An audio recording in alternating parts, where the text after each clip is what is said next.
para darle la bienvenida al maestro Paco Cruz. Debo de decir, es, y ayer estaba escuchando No Apto para Cínicos con el maestro Jaime Hernández y estaba viendo a los tres junto a César Gutiérrez Priego, que hoy nos acompaña en la mesa de seguridad nacional con Pepe Rebeles y Paco Cruz, más adelante sin censura. Los estaba viendo, por cierto, batallar mucho con el sistema que los estaba votando, cosas extrañas que pasan en espacios libres como el viento, como sin censura también, que es asquerosa, burda la defensa, y no sé si a sueldo, de María Amparo Casar. Bueno, se confirma que hay un bloque en defensa a ultranza de María Amparo Casar, la presidenta de Mexicanos contra la Corrupción y la Impunidad, ahora que se ha activado ese caso de la pensión que ha estado recibiendo más de 30 millones de pesos por su ex esposo que se suicidó, todo parece indicar que se suicidó y que recibió de Pemex la pensión como si hubiera tenido o sufrido un accidente, donde queda establecido el abuso desde el poder para satisfacer sus intereses personales. Bueno, pues ya salió un comunicado y dice así: al gobierno de México, a la Fiscalía General de la República, a la sociedad mexicana, quienes suscribimos el presente pronunciamiento manifestamos nuestra grave preocupación por la apertura y conducción de una investigación penal carente de sustento jurídico en contra de María Amparo Casar. La percepción de una pensión de viudez, la percepción de una pensión de viudez, al igual que las pensiones por invalidez, orfandad, jubilación u otras prestaciones previstas en el marco legal vigente, constituye un derecho adquirido, protegido por la ley. En consecuencia, no puede ni debe de ser criminalizado su ejercicio, pues hacerlo vulnera principios elementales del Estado constitucional de derecho, entre ellos el de legalidad, seguridad jurídica, presunción de inocencia y no criminalización del ejercicio de derechos. La utilización del aparato penal del Estado para investigar o perseguir a una persona por el acceso a una prestación legalmente reconocida sienta un precedente sumamente riesgoso al abrir la puerta a la persecución penal arbitraria de millones de ciudadanos que ejercen derechos consagrados en la ley. Ello resulta incompatible con los estándares constitucionales y convencionales en materia de derechos humanos asumidos por el Estado mexicano. Resulta especialmente preocupante que en un contexto nacional marcado por graves y documentados casos de corrupción e impunidad de alto impacto, tales como el desfalco a Segalmex, señalamientos públicos que involucran a exfuncionarios de seguridad con organizaciones criminales, así como una persistente violencia derivada de la disputa entre grupos delictivos, los recursos institucionales se orienten a perseguir penalmente a una ciudadana respecto de la cual no existe conducta típica, antijurídica ni culpable. Al frente de la Asociación Civil Mexicanos contra la Corrupción y la Impunidad, el trabajo público reconocido y sistemático de María Amparo Casar en materia de rendición de cuentas, transparencia y combate a la corrupción se inscribe plenamente dentro del ejercicio legítimo de los derechos a la libertad de expresión, participación cívica y control democrático. Dichas actividades no pueden ser consideradas una amenaza al orden institucional, sino una contribución indispensable para fortalecer la legalidad, la integridad pública y la legitimidad del Estado. Por lo anterior, exhortamos de manera firme y fundada a la Fiscalía General de la República y a que observe estrictamente los principios de objetividad, legalidad, imparcialidad y debido proceso y desista de cualquier acto de persecución, hostigamiento o investigación penal que carezca de base jurídica suficiente en contra de María Amparo Casar. Asimismo, hacemos un llamado a las autoridades del Estado mexicano para que orienten sus capacidades institucionales a la investigación y sanción de los delitos que efectivamente dañan al interés público y no al uso del derecho penal como mecanismo de intimidación o represalia frente al ejercicio de derechos ciudadanos. Reiteramos que no existe antecedente histórico alguno de sociedades que hayan alcanzado niveles sostenidos de desarrollo, bienestar y confianza institucional mediante la persecución de ciudadanos críticos o mediante la tolerancia a la corrupción y la impunidad dentro del servicio público. En virtud de lo anterior, reiteramos nuestro respaldo pleno a María Amparo Casar y exigimos el cese inmediato de cualquier investigación o acción penal infundada en su contra así como en contra de cualquier persona que ejerza legítimamente sus derechos o contribuya desde la ciudadanía al combate a la corrupción y a la impunidad. Y firman, pues ya ve usted esta lista de personas, a ver eh, si encontramos personajes conocidos. Agustín Acosta, Alberto Capella o Capella, Alberto Díaz Calleros, Alberto J. Olvera, Alejandra Cuyen Benítez, Alejandro Werner, Ana Laura Magaloni, Andrés Rosenthal, Antonio Ortiz Mena, Antonio Sirión Quijano, Ariel Rojo, Arturo González Arquieta, Beatriz Leisegui Gardoqui, Beatriz Magaloni, Bernardo León, Carlos Bravo Regidor, Carlos Elizondo Mayer Serra, Carlos Seoane, César Torres, Clara Judisman, Claudia Calvin, Denise Dresser, mire, Diego Valadez, Dudley Ankerson, Eduardo Guerrero, Eduardo Medina Mora, cabrón. ¿Y este cuándo apareció? Enrique Betancourt, Enrique Cárdenas, Enrique Serna. Mira en qué terminó Enrique Serna, el que escribió este libro del Chayotero Mayor. Miren qué quedó. Enrique Serna, Facundo Rosas, Gerardo Villa del Ángel, Guillermo Maínez Gil, Guillermo Valdés Castellanos, Héctor Aguilar Camín, perdón por la recita que yo sé que es la que calienta, Héctor Cárdenas Suárez, Héctor de Mauleón, Horacio Bernal, Jaime López Aranda, Javier Osorio, Javier Rojas, Joaquín el Cochiloco también está firmando este desplegado. Válgame Dios. Jorge E. Fernández, Jorge Castañeda, el Güero Castañeda, mira nada más. Josefina Alcázar, no, yo dije Josefina Vázquez Mota, sería el colmo de los colmos, no. Josefina Alcázar, José Antonio Aguilar Rivera, José Mario de la Garza, José Martínez Robles, José Ramón Enríquez, Juan Cristóbal Ferrer, Juan Salgado, Juan Sánchez Cermeño, Julio Beltrán Miranda, Julián Levarón, Julio Howard, Leonardo Curcio, Luis Carlos Ugalde, Luis de la Barreda, Luis Lozano, Luis Pérez de H, ve nada más el abogado, Luis Rubio, Luis Urrutia, Manuel Balcázar, Manuel Guerrero, Marielena Morera, una de las aplaudidoras de García Luna, María Balzaretti Martínez, Maribel Cervantes, válgame Dios, Marina González Magaña, Mario Luis Fuentes, Mauricio Merino, Mauricio, no sé cómo pronunciar su apellido, Miguel Ángel Pérez Álvarez, Monse Ramiro, Pablo González, Pablo Mijangos, Paola Zavala Saeb, Paulina Lavista, Pedro Salazar, Renato Sales, Roberto Banchik, Rodrigo Canales, Roger Bartra, Rufo Ibarra Batista, Sandra Ley, Saskia Niño de Rivera, Sergio Alcocer, Sergio Aguayo, mire, Tonatiu Guillén López y Valeria Moy. Mire, podríamos decir que son los mismos de los mismos de los mismos abajo firmantes.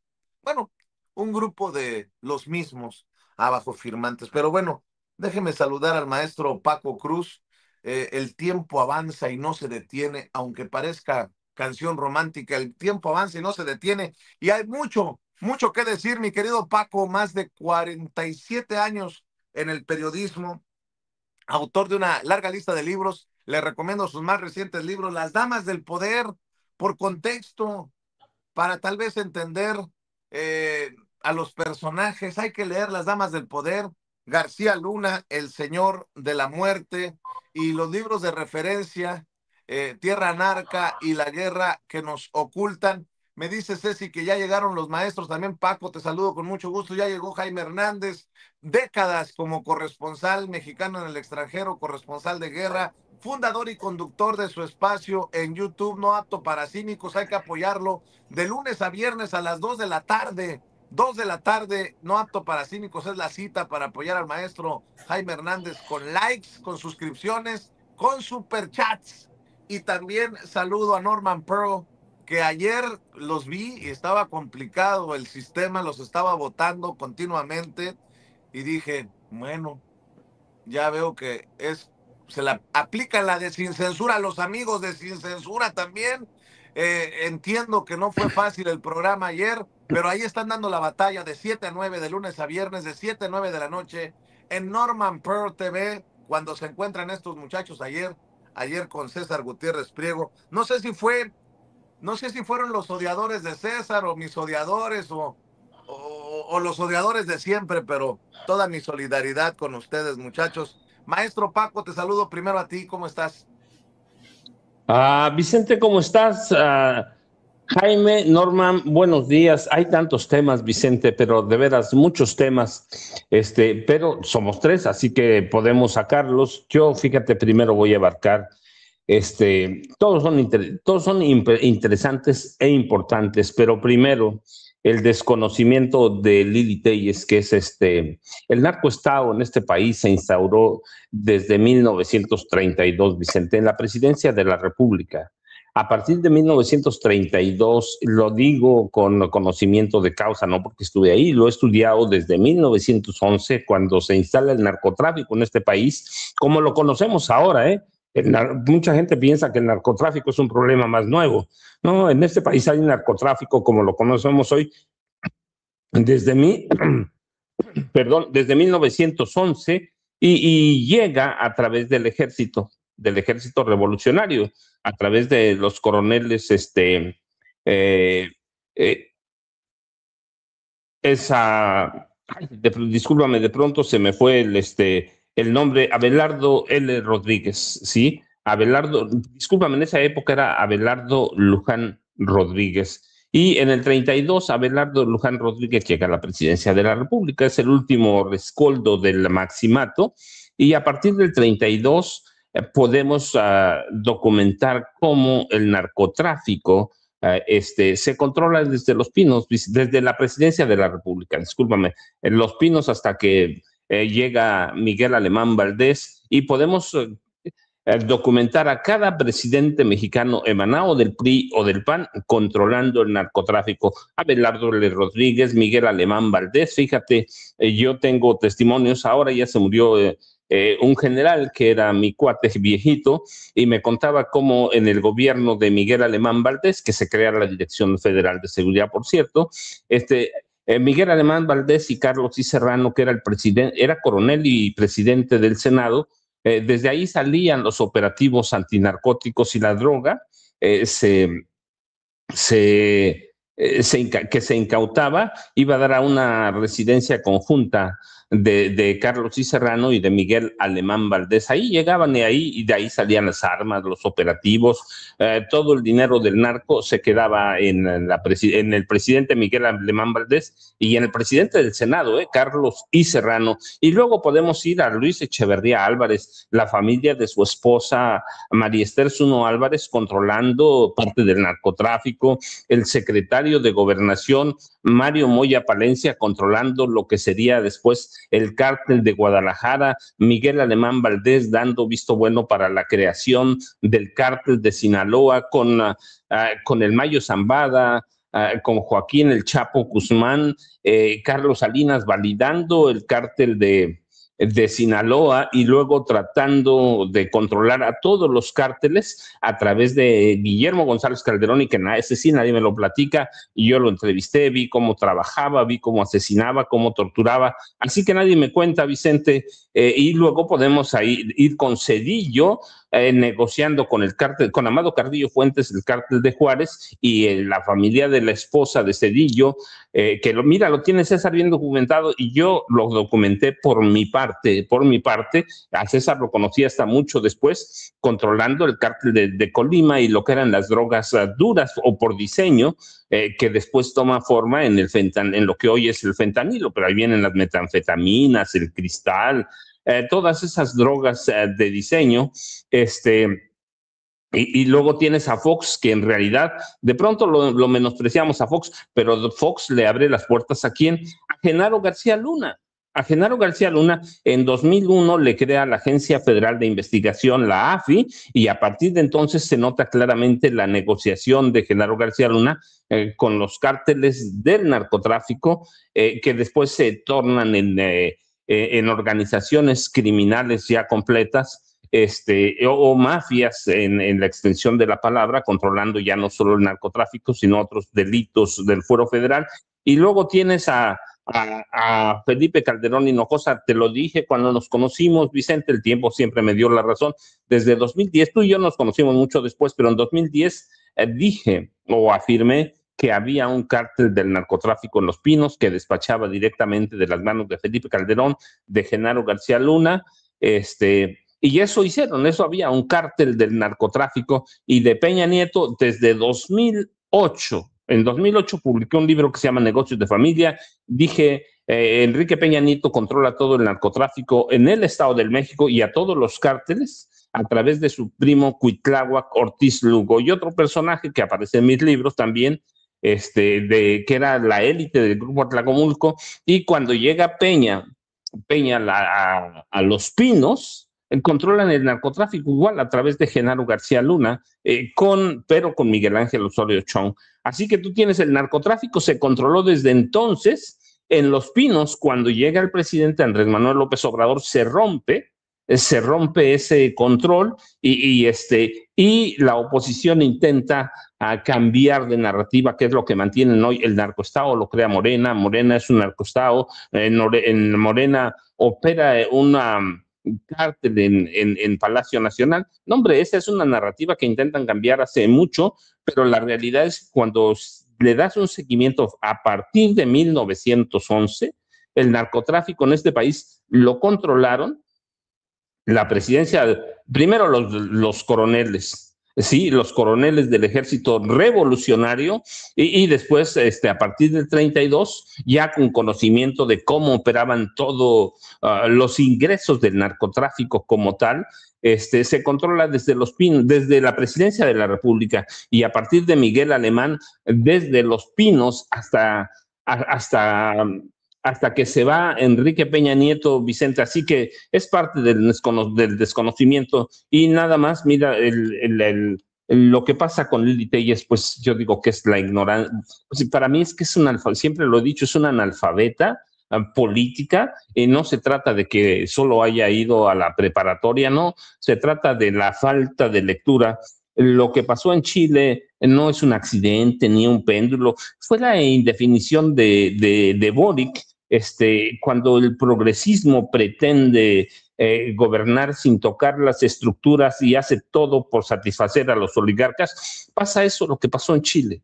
¿Sí? Pasa eso. Boric fue una especie de comodino tibio, quería satisfacer a los oligarcas y se olvidó de todo lo demás. ¿Y qué pasó? Pues ese es cuando le das a la derecha algo de qué asirse. Eso pasa. Así que Boric intentó solo administrar el sistema, quedar bien con los oligarcas, y dejó abierto un lugar. No le interesó nada, permitió que las injusticias siguieran como estaban. Se le olvidó por qué llegó a la presidencia chilena, se le olvidó. ¿Y qué hizo? Pues nada más abrir el camino de regreso al pinochetismo. Cuando habla Lili Telles de armamentismo, yo puedo documentar, porque lo he hecho, que en este país el armamentismo y el militarismo en las calles empezó en 1954, con el presidente Adolfo Ruiz Cortines, y así se va,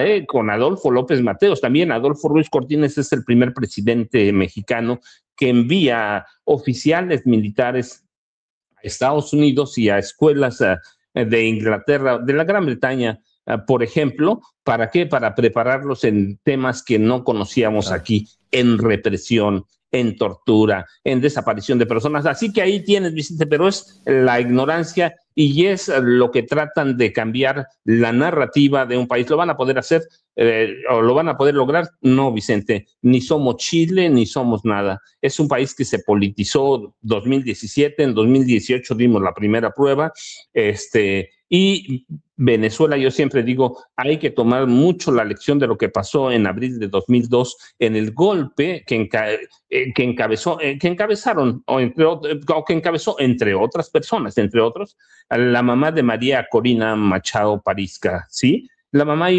luchaba por ser vicepresidenta de Venezuela y fue exitoso el golpe, derrocaron a Hugo Chávez, pero la presión popular fue tal que Hugo Chávez regresó casi de inmediato al poder. Y así estamos nosotros, Vicente. La presión popular no los va a dejar hacer nada, pero van a hacer su luchita, los vamos a sufrir por años. Buenos días, Vicente, Jaime y Norman.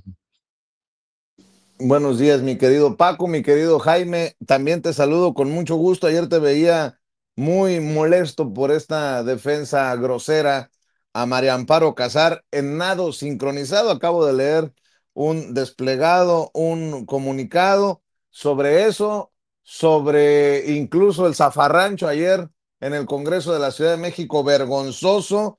Y bueno, apúrame tantito y la advertencia, la alerta que lanza Xiomara Castro desde Honduras. Dice la presidenta de Honduras: al pueblo hondureño, informo con responsabilidad histórica que a partir de información de inteligencia verificada, Juan Orlando Hernández, perdonado en Estados Unidos, planifica su ingreso al país para proclamar el ganador de las elecciones, al tiempo que está en marcha una agresión orientada a romper el orden constitucional y democrático a través de un golpe contra mi gobierno. Ante esta grave situación, solicito de urgencia el respaldo consciente y pacífico del pueblo hondureño. Convoco al pueblo, a los movimientos sociales colectivos, organismos de base, militancia y ciudadanía a concentrarse de manera urgente y pacífica en Tegucigalpa para defender el mandato popular, rechazar cualquier intento golpista y hacer visible ante el mundo que aquí se gesta un nuevo golpe. De hecho, Juan Carlos Monedero, escribe la presidenta de Honduras, Xiomara Castro, alerta sobre un golpe de Estado en marcha en Honduras. Trump pretende otorgarle al expresidente narcoindultado Juan Orlando Hernández el papel de juez y decidir que ha ganado las elecciones el candidato de su partido señalado por Trump. Quieren prenderle fuego al continente y ni los pueblos ni los gobiernos democráticos debieran permitirlo, dice Juan Carlos Monedero. Bueno, de los temas que van quedando y ahí que voy poniendo, más lo que ustedes quieran agregar, maestros. Mi querido Jaime, buenos días. Sí, ayer estaba escuchando por la noche, ¿cómo se llama este tipo que tiene un informativo en el Heraldo, que antes estuvo, que era pareja de Carmen Aristegui? Javier, Javier, Solórzano. Javier Solórzano. Javier Solórzano, que Javier. Sí, Javier Solórzano. Estaba haciendo un análisis junto con un personaje, no lo conozco al otro personaje, y estaban haciendo un análisis de cómo la izquierda en muchos sentidos ha fracasado en todo el hemisferio y por eso la derecha se ha envalentonado y decían, la conclusión era, tengan cuidado porque esto puede ocurrir perfectamente en México, ¿no? A pesar de lo que la presidenta dijo que va a ser complicadísimo, que bajo la ley del péndulo de izquierda pasemos a derecha. Bueno, pero lo que más me llamó la atención fue precisamente que en todos estos análisis que he escuchado en distintos medios, no haya ni una sola mención al papel que ha jugado Donald Trump. Y es evidente, el propio Donald Trump ayer mismo, en un acto de condecoración de la medalla para quienes han defendido bravíamente la frontera con México, no solamente se lanzó contra Bob Reiner, un productor de cine que, al igual que, por ejemplo, que actores como varios actores han despotricado contra Donald Trump porque lo consideran una desgracia para el país. Han sido numerosos ya las instancias, los ejemplos y las versiones de cómo, por ejemplo, el jefe del Comando Sur de Estados Unidos, al condenar el ataque a lanchas que presuntamente llevaban drogas, le dijo al presidente, en un acto pletórico de generales, le dijo, es usted una desgracia para esta nación. Trump se acobardó, no le respondió al jefe del Comando Sur, que ya se retiró, no le respondió y se retiró, ¿no? Salió por peteneras. pero existe un consenso en el seno de muchos militares, de muchos demócratas, de muchos actores de Hollywood, que Donald Trump se ha convertido en una desgracia. Oye, Dime, Jaime, dime. y fue Negre el que le preguntó a Trump que si qué pensaba de la victoria de Cast en Chile, y Trump presume que él apoyó a Cast y ganó, a pesar de que no figuraba en las encuestas, y que en Honduras, después de que apoyó a un candidato, ganó. Eso es admitir la mano en procesos democráticos, ¿eh? Exactamente. Entonces Trump ha admitido que metió la mano en Argentina, que metió la mano en Chile, que ahora va a meter la mano en Honduras. Y yo creo que por primera vez estamos asistiendo a una injerencia cínica e inadmisible de la administración de Estados Unidos, que sigue considerando al hemisferio occidental como su patio trasero. La falta de respeto de Donald Trump hacia los gobiernos electos democráticamente realmente es escandaloso. Yo creo que Donald Trump no se da cuenta del daño tan terrible que está causando a la política exterior de Estados Unidos hacia el hemisferio. No es que la política exterior de Estados Unidos hacia el resto del hemisferio haya sido siempre una política visionaria, generosa. ¿Cuántas veces escuchamos al presidente de México, Andrés Manuel López Obrador, recordar que desde la famosa Alianza para las Américas que inauguró el presidente John F. Kennedy, ningún otro presidente se había interesado realmente por establecer una alianza fraternal con el resto del hemisferio? Y ahora resulta que con todos y sus defectos, todos los presidentes de Estados Unidos han socavado esa confianza, esa relación de amistad con el resto de América Latina. México, la presidenta de México ha sorteado innumerables zancadillas que le ha puesto la administración de Donald Trump. Lo ha hecho de una forma tan elegante, tan magistral, que hasta pareciera que se llevan bien los presidentes de México, la presidenta de México y Donald Trump. Los vimos muy sonrientes en el evento del Mundial de Fútbol, pero Claudia Sheinbaum no se confía, no se confía. Y aquí vuelvo a citar la famosa frase del señor Kissinger, secretario de Estado, que decía: ser enemigo de Estados Unidos puede ser peligroso, pero ser amigo de Estados Unidos puede resultar fatal. Y Kissinger sabía lo que decía. La presidenta de México no se confía, no somos ingenuos, no somos incautos. Y yo creo que esta derecha mexicana y latinoamericana que siguen pensando que Estados Unidos es su mejor apuesta para mantener intereses corporativos, para mantener el control de medios de comunicación, para mantener un sistema que concentra la riqueza en pocas manos, es su mejor apuesta.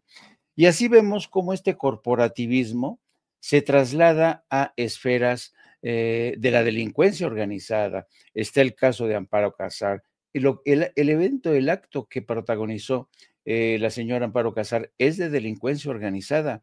Utilizar la muerte de su esposo, el suicidio de su esposo, para hacerse con una pensión no solamente vitalicia, sino millonaria, un seguro de 17 millones de pesos. Es que de verdad no tienen llenadera, estas gentes no tienen llenadera. Por eso qué bueno que ha llegado Ernestina Godoy para tratar de poner las cosas en su lugar.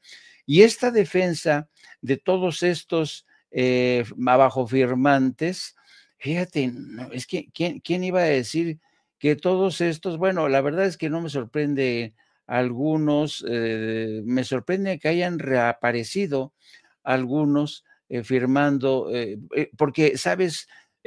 Hay gente abajo firmante que se apunta a todo, a un bombardeo, a lo que sea. Sí, pon mi nombre, sí, sí, sí, yo cierro filas con ustedes. Todos somos los mejores, somos los más demócratas. Estados Unidos nos va a apoyar. cuánta ingenuidad de verdad de esta gente, en serio. Pero evidentemente ya sabemos que estos comunicados en esta época ya no sirven para un carajo. Ya no surten el efecto de antes, ¿no? Y lo que quieren hacer es crear un escándalo a nivel internacional, tratar de que el Departamento de Estado mire nuevamente a la pobrecita de Amparo Casar, porque en el informe de derechos humanos del Departamento de Estado, sin mencionarla por su nombre, se dijo que Amparo Casar había sido objeto de un maltrato en la mañanera presidencial porque el presidente expuso los detalles de cómo se llevó esa millonaria pensión. Eso le pareció indignante a mucha gente. Bueno, ¿en qué mundo vivimos? Ahora que resulta que cuando se pone en evidencia a un ladrón, a una delincuente, es escandaloso. A eso hemos llegado. Así es que, y yo creo que Amparo Casar, María Amparo Casar, ya podrá encomendarse a Washington, podrá encomendarse a San Judas Tadeo, a lo que sea, pero yo sospecho que en esta ocasión sí va a tener que rendir cuentas por un acto de injusticia, porque sabes que esta defensa de María Amparo Casar se produce al mismo tiempo que el gobierno de México reconoce el agravio comparativo que existe con millones de pensionistas que reciben una miseria después de haber trabajado toda su vida. En un país donde existe tal disparidad, donde una señora cobra una pensión millonaria vitalicia más un seguro por 17 millones de pesos, porque el marido le dio por irse a suicidarse ahí en su centro de trabajo, y y tan contenta se quedó con ese beneficio. ¿Y qué pasa con toda la gente? Maestros que han trabajado toda su vida, burócratas, funcionarios gubernamentales que han trabajado y se retiran con pensiones miserables. ¿Eso no les molesta a los abajofirmantes? ¿Eso no? Cuando, ¿se acuerdan cuando hubo los golpes de Cedillo y de toda esta gente para reducir las pensiones? Nadie de estos abajofirmantes dijo nada. ¿Y cuánta gente hoy se ve obligada a echar mano de la pensión del bienestar que autorizó el gobierno de Andrés Manuel López Obrador para completar, para completar esa precaria ingreso que tienen al final de sus días? ¿Cuántas veces Andrés Manuel López Obrador decía, cuánta gente trabajó de sol a sol? Y al final de su existencia, cuando más seguridad deberían tener, pues tienen pensiones raquíticas. Por eso se autorizaron también. Y además, cuánta gente no cotizó. Por eso autorizó estas pensiones que son no contributivas y que desde mi punto de vista hablan de la visión de este hombre, del sueño de justicia que tenía por su país, por los más desfavorecidas, y por eso introdujo el principio de por el beneficio de todos, primero los pobres, por el bien de todo, primero los pobres, que yo creo que los de la derecha se toman a guasa. Dicen, no, ¿para qué volteas a ver a los guarachudos? ¿Para qué volteas a ver a esos apestosos que no triunfaron en la vida? No triunfaron en la vida, no se merecen ni siquiera una pensión. Esa forma de entender el mundo a mí se me hace realmente asquerosa. Pues bueno, esa es la forma en que estos abajofirmantes miran al mundo. El éxito se gana. Sí, sí, sí, señores, pero ustedes lo tuvieron tan fácil que se hicieron ahora sí que se mamaron todo el presupuesto durante casi 40 años. Se enriquecieron muchísimo, se hicieron de propiedades, el cártel inmobiliario, de prerrogativas, de privilegios, y no les importó dejar marginados a millones de mexicanos.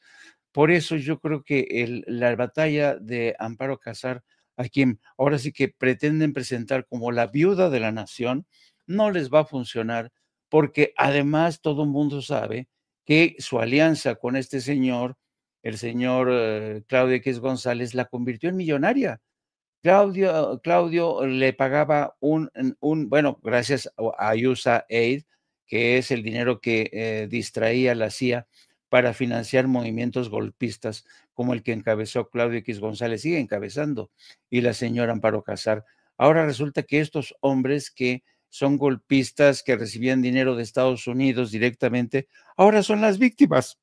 Quien realmente caiga en ese engaño, híjole, ¿qué quieren que les diga? Ya será porque son muy tontos o porque realmente los ha cegado el odio hacia Claudia Sheinbaum, hacia Andrés Manuel López Obrador y hacia todos los que pensamos que en este país, si queremos tener paz, tranquilidad y progreso, bienestar para todos, es seguir primero viendo por los más desvalidos, por los más pobres, que son nuestros hermanos. Mi querido Jaime, también voy a poner sobre la mesa para escuchar a Norman Pearl que Donald Trump ha declarado el fentanilo como arma de destrucción masiva. Palabras más, palabras menos. Mi querido Norman, escucho tus comentarios. Buenos días. Bueno, esa apreciación de Donald Trump, buenos días a la audiencia, buenos días a todos, a ti, Vicente, maestros Jaime y Paco. Qué gusto estar aquí. Fíjense que esa reflexión de Donald Trump, pues es una reflexión que nos lleva a aquella invasión, aquella destrucción de Irak, justamente con un argumento tan poco sólido como este que está escribiendo ahora Donald Trump. Yo me sumo a la reflexión con respecto a esa emoción ideológica de estos abajo firmantes que aseguran se está cometiendo una injusticia con María Amparo Casar. Pero desde cualquier punto de vista, todos, absolutamente todos, están cayendo en una reflexión falsa, porque María Amparo Casar incurrió en un delito. Independientemente que haya sido otros los que decidieron esta suerte de beneficio, bueno, pues ella lo sabía perfectamente bien. Ella, que aparentemente preside una asociación contra la corrupción, lo comentamos anoche y lo hemos comentado todos estos días, pues incurrió en corrupción, porque ciertamente no le favorecía, no le correspondía recibir esas cantidades importantes de dinero que suman prácticamente 32 millones de pesos y que eventualmente tendrá que regresar para beneplácito de toda la gente que sabe exactamente lo que es vivir con una pensión de 9,000 pesos.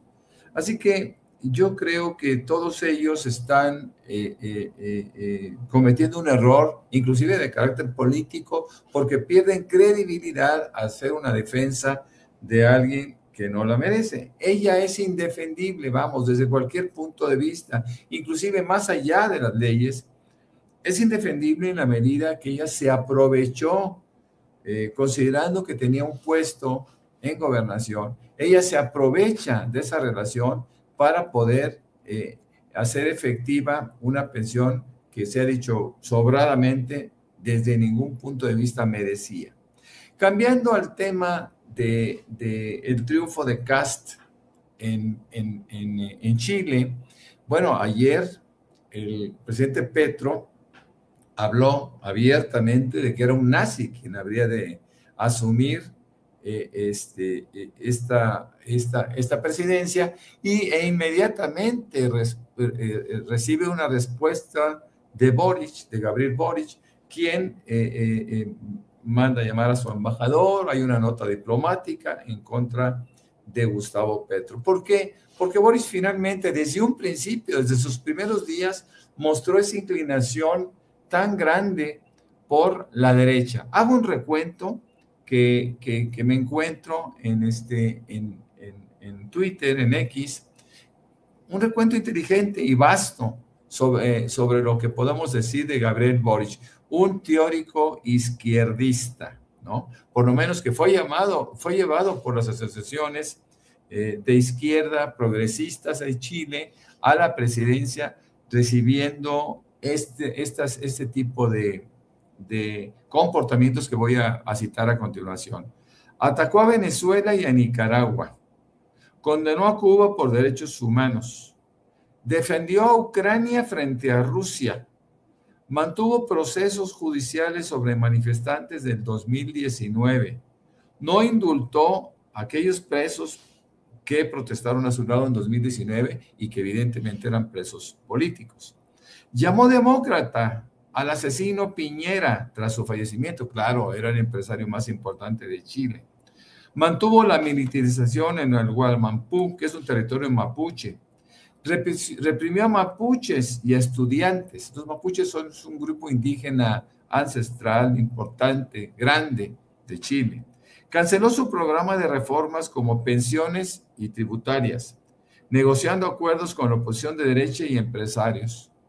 Tomó distancia de Lula, Petro y Claudia Sheinbaum en asuntos como criticar la injerencia de Washington, las deportaciones y los aranceles.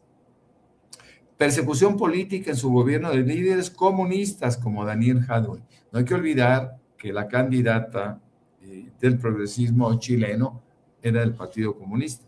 Reconoció a María Corina Machado y a Edmundo González en Venezuela. Estableció acuerdos con el Comando Sur de Estados Unidos. Claro, fue aplaudido siempre por CNN, BBC, El País, etc.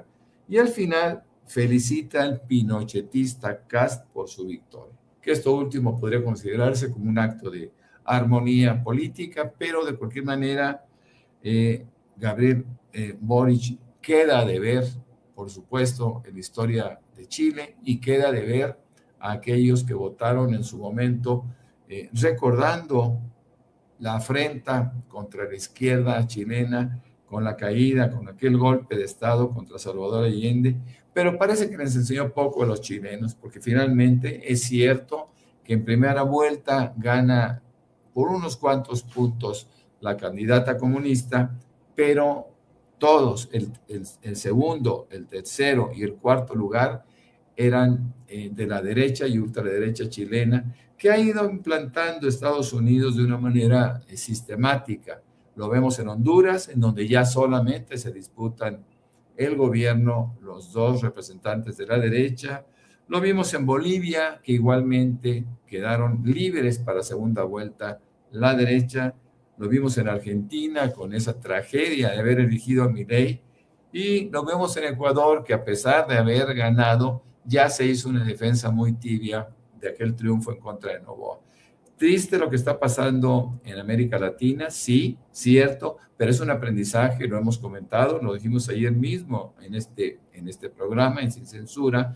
Realmente este es un aprendizaje o eso es una enseñanza, pero que para que tanto Brasil como México, que son pilares del progresismo continental, estemos en capacidad de entender que estos movimientos hay que defenderlos con todo, mi querido Vicente, Jaime y Paco.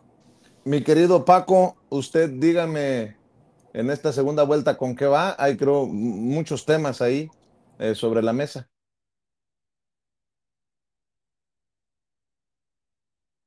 No te escucho, Hay Paco. muchos, Vicente, Ahí está. Vicente, pero antes de que llegue por sorpresa la presidenta Claudia Sheinbaum Pardo y nos deje con la palabra, tenemos unos minutitos.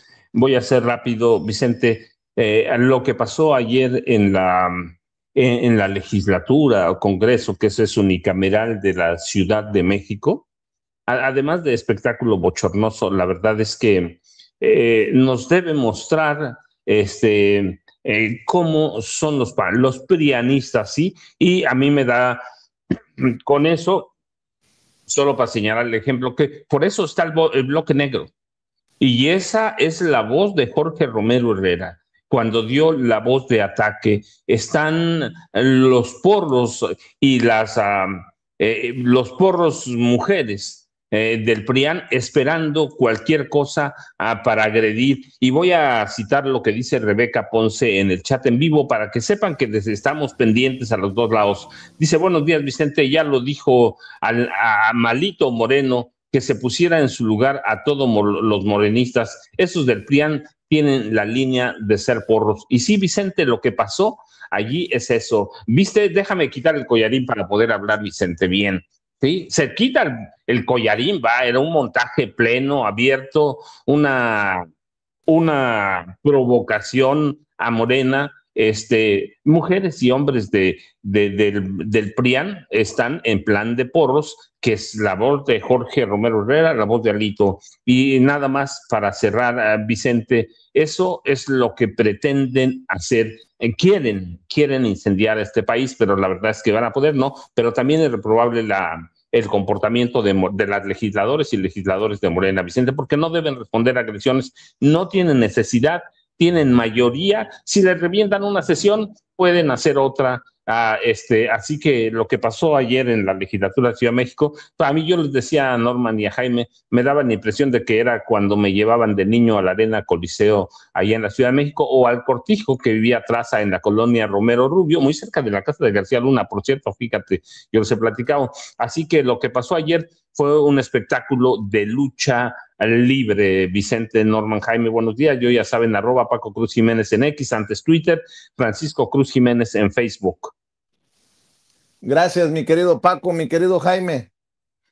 Pues yo me quiero referir a este señalamiento que hace hoy el periódico El Universal en su sección de Bajo Reserva.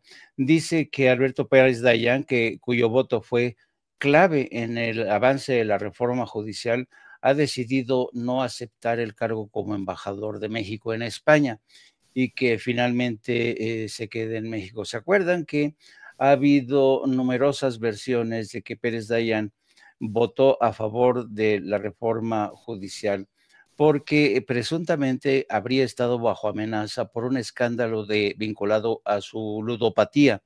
Nunca se confirmó este extremo, no se ha confirmado realmente que tampoco le ofrecieran la Embajada de España como premio a ese apoyo, a ese respaldo, pero ya saben, cuando se trata de sembrar cizaña, el Universal y Reforma son expertos, así es que por lo pronto no se va a España. Y me pregunto, ¿qué va a pasar con el señor Alejandro Gertz Manero, que también se supone que está a la espera de que algún gobierno extranjero le dé el beneplácito? Yo sospecho que vamos a esperar y el propio Gertz Manero podría quedarse esperando esa posibilidad para ser designado embajador, porque yo creo que el expediente de Alejandro Gertz Manero es un expediente gordo que no sé si la presidenta o la Ernestina Godoy decida abrir ese melón. No lo sé, no lo creo, por cuestiones, pues, qué sé yo, de gobernabilidad. Yo creo que ahorita Ernestina Godoy está más ocupada en los casos que han quedado sueltos, como cabos sueltos, en esta larga lucha contra la democracia, antes que pensar en un ajuste de cuentas contra el señor Alejandro Gertz Manero. Y yo los espero a las 14 horas en Apto para Cínicos con mi compañera de vida, la querida periodista Lourdes Sales, a quien todos conocen como Hildy, y también mi ideólogo de cabecera y extraordinario editorialista. Tengo al mejor editorialista que hay en México. Que se haga a un lado Riva Palacio, que se haga a un lado Carlos Loret de Mola, que se haga a un lado Carlos Loret, el señor Mauleón, que se hagan a un lado. Mi querido Batusay es capaz de desmenuzar cualquier tema en 5 ladridos. Les mando un abrazo y los veo a las 19 horas con el maestro Norman Pearl y el querido maestro Paco Cruz. A las 2 de la tarde, no se le olvide los likes, las suscripciones y los superchats. @Jaime Journo, también para que busque a Jaime, el maestro Jaime Hernández, en Twitter, lo que es ahora X. Mi querido Norman Pearl. Pues miren, es muy simple concluir con que el zafarrancho que se dio ayer fue un espectáculo denigrante, bochornoso, que afecta realmente a todos los participantes. Yo no creo que esto sea una forma de conducir una sesión. No lo merecemos los mexicanos, no es correcto lo que está pasando, cómo se está aceptando tácitamente la violencia en todas las cámaras, todos los recintos de carácter legislativo. Eso no es posible. Yo creo que podrían haber ejercido la mayoría, como lo dice el maestro Paco Cruz, y como finalmente lo hicieron, porque al abandonar el recinto, el PRI, el PAN y Movimiento Ciudadano, pues ya Morena pudo decidir en solitario lo que se había previsto, ¿no? Así que estas cosas no las debemos de volver a ver y debe de haber sanciones severas para cualquiera que lo haga, para cualquiera que incurra en este tipo de actos que, insisto, nos afectan, ¿no?, a todos los mexicanos. Yo espero que más adelante estemos en capacidad de conducirnos con tranquilidad y en donde sean las mayorías los que voten, ¿no? O sea, Morena no tenía por qué incorporarse a este conflicto, lo mismo que el PT y el Verde, pues tener una mayoría absoluta y podrían haber decidido con toda calma, con toda tranquilidad. Pero bueno, es un aprendizaje más para todos los mexicanos, mi querido Vicente. Y bueno, pues sí, los espero en nuestra cuenta de X, en donde estoy como Norman F. Pearl, y también en Facebook, donde tengo un par de cuentas y donde podemos tener alguna interlocución. Más tarde, desde 7 a 9 de la noche, tengo el gusto, el placer, el privilegio de compartir un espacio, largo espacio de 2 horas, de 7 a 9 de la noche, de lunes a viernes, y simplemente basta con que entren ustedes al canal Norman Pearl TV y ahí nos encuentran. Muchas gracias por todos y que tengan un muy buen día. Hoy no nos agarró con las manos en la masa la presidenta. Por cierto, toda mi solidaridad. Primera posada, Vicente. Primera posada empieza hoy. Hoy empieza cuenta regresiva para Navidad. Disculpa la interrupción, Vicente. Perdón, estoy teniendo problemas para escuchar, Paco. ¿Qué decías? Perdón.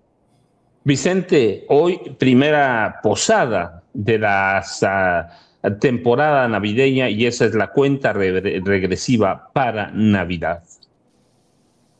Venga, por alguna razón, Ceci, estoy teniendo muchos problemas para escuchar al maestro Paco Cruz.